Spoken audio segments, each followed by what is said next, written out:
ಈಗಾಗಲೇ ಮುಂದಿನ 2027-28ನೇ ಸಾಲಿಗೆ ನಮ್ಮ ಕಲ್ಲಳ್ಳಿ ಪ್ರಭಾಕರ್ ಅವ್ರನ್ನ ರೋಟರಿ ಸಮಸ್ಯೆ ಅಧ್ಯಕ್ಷರಾಗಿ ಈಗಾಗಲೇ ಆಯ್ಕೆ ಮಾಡಿದ್ವಿ.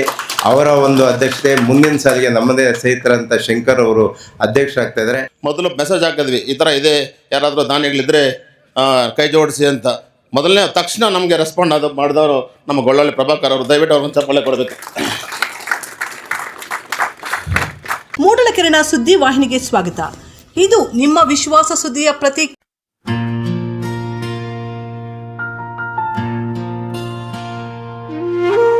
ಮುಳಬಾಗಿಲು ನಾಡಿನಲ್ಲಿ ಅರಳೆದು ಬಂದಿದೆ ಬೆಳಕು. ಹೆಬ್ಬಿಣಿ ರಾಧಾ ಕೃಷ್ಣ ಶಾಲೆ ಕಂಡಿತು ಹೊಸ ಹಸುರು ನಗು.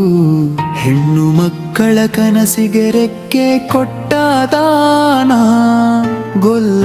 ಮೂಡಲಕೆರೆನ ಸುದ್ದಿ ವಾಹಿನಿಗೆ ಸ್ವಾಗತ. ಇದು ನಿಮ್ಮ ವಿಶ್ವಾಸದ ವಾಸ್ತವ ಸುದ್ದಿಯ ಪ್ರತೀಕ. ಮುಳಬಾಗಿಲು ರೋಟರಿ ಸಂಸ್ಥೆಯಿಂದ ಹೆಣ್ಣು ಮಕ್ಕಳಿಗೆ ಬೈಸಿಕಲ್ ವಿತರಣೆ. ತಾನು ಓದಿದ ಶಾಲೆಗೆ ಸಮಾಜಮುಖಿ ಸೇವೆ ಸಲ್ಲಿಸಿದ ಜೆಡಿಎಸ್ ಪ್ರಮುಖ ಮುಖಂಡರಾದ ಗೊಲ್ಲಹಳ್ಳಿ ಪ್ರಭಾಕರ್. ಮುಳಬಾಗಿಲು ಸಮೀಪದ ಗಡಿ ಭಾಗದ ಹೆಬ್ಬಿಣಿಯ ರಾಧಾಕೃಷ್ಣ ಪ್ರೌಢಶಾಲೆಯ ಹೆಣ್ಣು ಮಕ್ಕಳಿಗೆ ಬೈಸಿಕಲ್ ವಿತರಿಸುವ ಮೂಲಕ ಗ್ರಾಮೀಣ ವಿದ್ಯಾರ್ಥಿನಿಯರ ಶಿಕ್ಷಣ ಉತ್ತೇಜನಕ್ಕೆ ಮಹತ್ವದ ಹೆಜ್ಜೆ ಇಡಲಾಗಿದೆ. ಮುಳಬಾಗಿಲು ಸೆಂಟ್ರಲ್ ರೋಟರಿ ಸಂಸ್ಥೆ ಮತ್ತು ಅದರ ಸಕ್ರಿಯ ಸದಸ್ಯರೂ ಆಗಿರುವ ಜೆಡಿಎಸ್ ಪಕ್ಷದ ಪ್ರಮುಖ ಮುಖಂಡರಾದ ಸಮಾಜ ಸೇವಕರು ಗೊಲ್ಲಹಳ್ಳಿ ಪ್ರಭಾಕರ್ ಅವರ ನೇತೃತ್ವದಲ್ಲಿ ಈ ಸಾಮಾಜಿಕ ಸೇವಾ ಕಾರ್ಯ ನಡೆದಿದೆ. ತಾನು ವಿದ್ಯಾಭ್ಯಾಸ ಮಾಡಿದ ಇದೇ ಶಾಲೆಗೆ ಹಿಂದಿರುಗಿ ಸೇವೆ ಸಲ್ಲಿಸಿರುವ ಗೊಲ್ಲಹಳ್ಳಿ ಪ್ರಭಾಕರ್ ಅವರು ಸಮಾಜಮುಖಿ ಕಾರ್ಯಗಳಲ್ಲಿ ಯಾವಾಗಲೂ ಮುಂಚೂಣಿಯಲ್ಲಿದ್ದು ತಮ್ಮ ನಿಷ್ಠೆ ಹಾಗೂ ಮಾನವೀಯತೆಗಾಗಿ ಹೆಸರಾಗಿದ್ದಾರೆ. ಶಿಕ್ಷಣ ಕ್ಷೇತ್ರದ ಅಭಿವೃದ್ಧಿ, ಆರೋಗ್ಯ ಸೇವೆ, ಧಾರ್ಮಿಕ ಕಾರ್ಯಕ್ರಮಗಳ ಬೆಂಬಲ, ಬಡವರಿಗೆ ಮನೆಯನ್ನು ನಿರ್ಮಿಸಲು ಆರ್ಥಿಕ ನೆರವು, ದೇವಾಲಯಗಳ ಜೀರ್ಣೋದ್ಧಾರ, ಸರ್ಕಾರಿ ಶಾಲಾ ಮಕ್ಕಳಿಗೆ ಕಲಿಕಾ ಸಾಮಗ್ರಿ ವಿತರಣೆ, ತಿರುಪತಿ ಪಾದಯಾತ್ರಿಕರಿಗೆ ಸೇವೆ, ಅನ್ನಪ್ರಸಾದ ವಿತರಣೆ ಮುಂತಾದ ಅನೇಕ ಸೇವಾ ಚಟುವಟಿಕೆಗಳನ್ನು ನಿರಂತರವಾಗಿ ಕೈಗೊಳ್ಳುತ್ತಿದ್ದಾರೆ. ಜೆಡಿಎಸ್ ಪಕ್ಷದ ನಿಷ್ಠಾವಂತ ಮುಖಂಡರಾಗಿ ತಮ್ಮ ರಾಜಕೀಯ ಗುರುಗಳಾದ ಕಾಡೇನಹಳ್ಳಿ ನಾಗರಾಜ್ರವರ ಮಾರ್ಗದರ್ಶನದಲ್ಲಿ ಸದಾ ಸಮಾಜಮುಖಿ ಚಟುವಟಿಕೆಗಳಲ್ಲಿ ತೊಡಗಿಸಿಕೊಂಡಿರುವ ಗೊಲ್ಲಹಳ್ಳಿ ಪ್ರಭಾಕರ್ ಅವರು ರೋಟರಿ ಸಂಸ್ಥೆಯ ಸಹಯೋಗದೊಂದಿಗೆ ಈ ಬಾರಿ ಗ್ರಾಮೀಣ ಪ್ರದೇಶದ ಹೆಣ್ಣು ಮಕ್ಕಳಿಗೆ ಉತ್ತಮ ಗುಣಮಟ್ಟದ ಬೈಸಿಕಲ್ ವಿತರಣೆ ಮಾಡುವ ಮೂಲಕ ಮಕ್ಕಳ ಶಿಕ್ಷಣದ ಹಾದಿ ಸುಗಮಗೊಳಿಸುವ ಮಾನವೀಯ ಕಾರ್ಯ ಮಾಡಿದ್ದಾರೆ. ಇದರ ಮೂಲಕ ಗ್ರಾಮೀಣ ವಿದ್ಯಾರ್ಥಿನಿಯರಿಗೆ ಶಾಲೆಗೆ ಸುಲಭವಾಗಿ ಸಂಚಾರ ಮಾಡುವ ಅವಕಾಶ ಕಲ್ಪಿಸಿರುವುದು ವಿಶೇಷ. ಈ ಸಂದರ್ಭದಲ್ಲಿ ಹೆಬ್ಬಿಣಿಯ ಗ್ರಾಮದ ಪ್ರಮುಖರು, ರಾಜಕೀಯ ನಾಯಕರು, ರೋಟರಿ ಸದಸ್ಯರು, ಶಾಲೆಯ ಮುಖ್ಯ ಶಿಕ್ಷಕರು, ಶಿಕ್ಷಕವೃಂದ ಹಾಗೂ ವಿದ್ಯಾರ್ಥಿಗಳು ಭಾಗವಹಿಸಿದರು. ಕಾರ್ಯಕ್ರಮದಲ್ಲಿ ಭಾಗವಹಿಸಿದ ಎಲ್ಲರೂ ಗೊಲ್ಲಹಳ್ಳಿ ಪ್ರಭಾಕರ್ ಅವರ ಸಾಮಾಜಿಕ ಬದ್ಧತೆ, ಮಾನವೀಯತೆ, ಸೇವಾ ಮನೋಭಾವವನ್ನು ಮೆಚ್ಚಿ ಅಭಿನಂದನೆ ಸಲ್ಲಿಸಿದರು. ಗ್ರಾಮೀಣ ಶಿಕ್ಷಣದ ಬಲವರ್ಧನೆ, ಹೆಣ್ಣು ಮಕ್ಕಳಿಗೆ ಪ್ರೋತ್ಸಾಹ ಮತ್ತು ಸಮಾಜಮುಖಿ ಸೇವೆ ಎಂದರೆ ಗೊಲ್ಲಹಳ್ಳಿ ಪ್ರಭಾಕರ್ ಎಂಬ ನಿಲುವು ರೂಪುಗೊಂಡಂತಾಗಿದೆ. ಅವರ ಮುಂದಿನ ಸಮಾಜಮುಖಿ ಸೇವೆಗಳು ಇನ್ನಷ್ಟು ಜನಸೇವೆಗಾಗಲಿ ಎಂಬುದು ಸ್ಥಳೀಯರ ಆಶಯ. ವರದಿ ಬಜರಂಗಿ ಚಲ್ಪತಿ, ಮೂಡಲಕೆರೆನ ಸುದ್ದಿ. ಹಳ್ಳಿ ಪ್ರಭಾಕರ್ ಸಮಾಜದ ನಂಬಿಕೆಯ ತಾರ.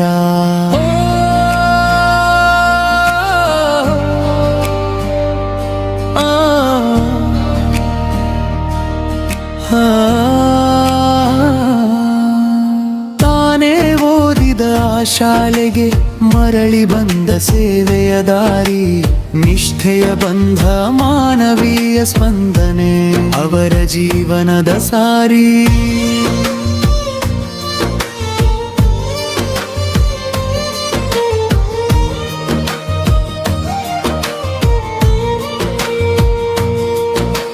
ರೋಟರಿ ಜೊತೆಯಾಗಿದೆ, ನೆರವಿನ ನೆಲೆಯಾಗಿದೆ.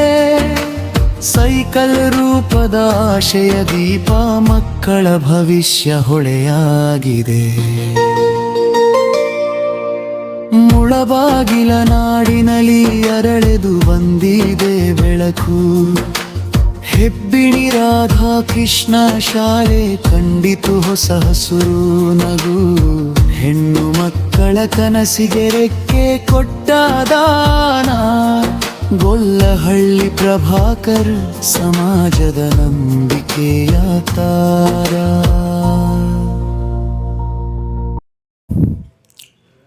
ಅನುದಾನಿತ ಡಾಕ್ಟರ್ ರಾಧಾಕೃಷ್ಣ ಪ್ರೌಢಶಾಲೆ ಮತ್ತು ಸರ್ಕಾರಿ ಶಾಲೆ ಎರಡೂ ಶಾಲೆಯಲ್ಲಿ ವಿದ್ಯಾರ್ಥಿನಿಯರಿಗೆ ಸೈಕಲ್ ವಿತರಣಾ ಕಾರ್ಯಕ್ರಮಕ್ಕೆ ನಮ್ಮ ಗುರುಗಳು, ನನ್ನ ಮಾರ್ಗದರ್ಶಕರು, ಕೋಮಲ್ ನಿರ್ದೇಶಕರು, ಅಮರಜ್ಯೋತಿ ವಿದ್ಯಾಸಂಸ್ಥೆಯ ಅಧ್ಯಕ್ಷರು ಆಗಿರ್ತಕ್ಕಂಥ ಶ್ರೀ ಕಡೆನಳ್ಳಿ ನಾಗರಾಜನ್ ಅವರೇ, ಉತ್ತರದಲ್ಲೂ ಕೂಡ ನಾಗರಾಜನ್ ಅವರಿಗೆ ನಾನು ಉತ್ಪೂರ್ವಕ ಧನ್ಯವಾದಗಳನ್ನು ತಿಳಿಸ್ಬೇಕು.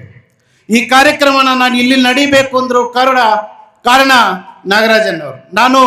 ನಾನು ಹೇಳಿದೆ, ಅಣ್ಣ ಈ ಥರ ಗ್ರೂಪಲ್ಲಿ ಸೈಕಲ್ ವಿತರಣೆ ಆಗ್ತಾ ಇದ್ದಾರೆ ನಮ್ಮ ಅಧ್ಯಕ್ಷರು. ನಾನು ಓದಿರ್ತಕ್ಕಂಥ ಶಾಲೆ ಹೆಬ್ನಿ ಅನುದಾನಿತ ರಾಧಾಕೃಷ್ಣ ಪ್ರೌಢಶಾಲೆಯಲ್ಲಿ ನಮ್ಮ ಹಳ್ಳಿಯ ವಿದ್ಯಾರ್ಥಿಗಳು ತುಂಬ ದೂರದಿಂದ ಬರ್ತಾ ಇದ್ದಾರೆ, ವಿದ್ಯಾರ್ಥಿನಿಯರು. ಅವರಿಗೆ ಅನುಕೂಲ ಆಗುತ್ತೆ ಅಂತಂದರೆ ನಾಗರಾಜನ್ ಅವರು ಒಂದೇ ಮಾತು ಹೇಳಿದ್ದು, ಈ ಒಂದೇ ಪ್ರೌಢಶಾಲೆಗಲ್ಲ, ಸರ್ಕಾರಿ ಶಾಲೆಗಳನ್ನು ಕೂಡ ಜಾಯಿನ್ ಮಾಡ್ಕೊಳ್ಳಿ. ಎಷ್ಟು ಜನ ಮಕ್ಕಳಿದ್ರು ಕೂಡ ನೀನು ಅದನ್ನು ಹಾಕು, ನಾನು ಕೂಡ ನೀನು ಸಪೋರ್ಟ್ ಮಾಡ್ತೀನಿ. ಮುಖ್ಯವಾಗಿ ವಿದ್ಯಾರ್ಥಿನಿಯರು ಎಷ್ಟು ಜನ ಇದ್ದರು, 8th ಮತ್ತು 9th ಸ್ಟ್ಯಾಂಡರ್ಡ್ ವಿದ್ಯಾರ್ಥಿನಿಯರಿಗೆ ಎಲ್ಲರಿಗೂ ಸಲ್ಲಬೇಕು ಅಂತ ಹೇಳಿದರು. ಅದರ ಸಲುವಾಗಿ ಮತ್ತು ರೋಟ್ರಿ ನಾನು ಸದಸ್ಯನಾಗಬೇಕು ಅಂತ ಕೂಡ ಕಾರಣ, ನನ್ನ ನಾಗರಾಜನ್ ಅವರು ಸೇವಾ ಮನೋಭಾವನೆ ಇರತಕ್ಕಂಥ ರೋಟ್ರಿ ಕ್ಲಬ್ನಲ್ಲಿ ನಂದು ಸೇವಾ ಭಾವನೆ ಇದೆ, ನಿಂದು ಸೇವಾ ಭಾವನೆ ಇದೆ, ಅದರಿಂದ ನಿನ್ನಂಥವ್ರು ರೋಟ್ರಿಯಲ್ಲಿ ಇರಬೇಕು ಅಂತ ಹೇಳಿ ನನ್ನನ್ನು ಕರೆಸಿ ರೋಟ್ರಿ ಸದಸ್ಯನನ್ನಾಗಿ ಮಾಡಿದ್ದು ಕೂಡ ನಾಗರಾಜನ್ ಅವರು ಮತ್ತು ಇತರರು ಕೂಡ ಇದ್ದಾರೆ. ನಮ್ಮ ರಮೇಶನ್ ಅವರು, ರಾಜನ್ ಅವರು, ರವೀಂದ್ರ ಅವರು, ನಮ್ಮ ಅಧ್ಯಕ್ಷರು, ಸುಮಾರು ಜನ ಇದ್ದಾರೆ. ನಮ್ಮ ರೋಟ್ರಿ ಎಲ್ಲ ಸದಸ್ಯರು ಕೂಡ ನಾನು ಈ ಮೂಲಕ ನಿಮ್ಮೆಲ್ಲರ ಮೂಲಕ ಧನ್ಯವಾದಗಳನ್ನು ತಿಳಿಸ್ತಾ ಇದ್ದೀನಿ. ಅದೇ ಸಲುವಾಗಿ ಇದೇ ಶಾಲೆಯಲ್ಲಿ ಓದಿ ನಾನು ಇಲ್ಲೇ ನಮ್ಮ ಗುರುಗಳು ಕೂಡ ಇದ್ದಾರೆ. ಸುಬ್ಬಣ್ಣ ಮಾಸ್ಟ್ರು ನಮ್ಮ ಗುರುಗಳು, ಅವರು ಲಾಸ್ಟ್ ಟೈಮ್ ನಿವೃತ್ತಿಯಾಗಿದ್ದಾರೆ. ಲಾಸ್ಟ್ 2 ತಿಂಗಳ ಹಿಂದೆ ಅವರ ನಿವೃತ್ತಿ ಜೀವನ ನಡೆಸ್ತಾ ಇದ್ದಾರೆ. ಅವತ್ತಿನ ದಿವಸ ನಾನು ಬರಬೇಕಾಗಿತ್ತು, ಅವ್ರು ಕರೆದಿದ್ರು. ನಾಗರಾಜನ್ನ ನಾವು ಎಲ್ಲರೂ ಹೈದ್ರಾಬಾದಲ್ಲಿ ಇದ್ವಿ, ಬರೋಕ್ಕಾಗಲಿಲ್ಲ. ನಮ್ಮ ಗುರುಗಳು ಕೂಡ ನಾನು ತುಂಬ ಹೃದಯದ ಧನ್ಯವಾದಗಳನ್ನು ತಿಳಿಸ್ತಾ, ಈ ಕಾರ್ಯಕ್ರಮಕ್ಕೆ ಇಷ್ಟೊಂದು ಸಂಖ್ಯೆಯಲ್ಲಿ ಏನು ಮಕ್ಕಳ ಪೋಷಕರು ಮತ್ತು ಹೆಬ್ನಿ ಪಂಚಾಯಿತಿಯ ಎಲ್ಲ ಮುಖಂಡರು ಬಂದು ಈ ಕಾರ್ಯಕ್ರಮವನ್ನು ಯಶಸ್ವಿ ಮಾಡಿಸಿದ್ದಕ್ಕೆ ನಿಮ್ಗೆಲ್ಲರಿಗೂ ವಂದಿಸುತ್ತಾ, ಈ ಅವಕಾಶಕ್ಕೆ ನಿಮ್ಗೆ ಧನ್ಯವಾದಗಳನ್ನು ತಿಳಿಸುತ್ತಾ ನನ್ನ 4 ಮಾತನ್ನು ಮುಗಿಸ್ತಾ ಇದ್ದೀನಿ.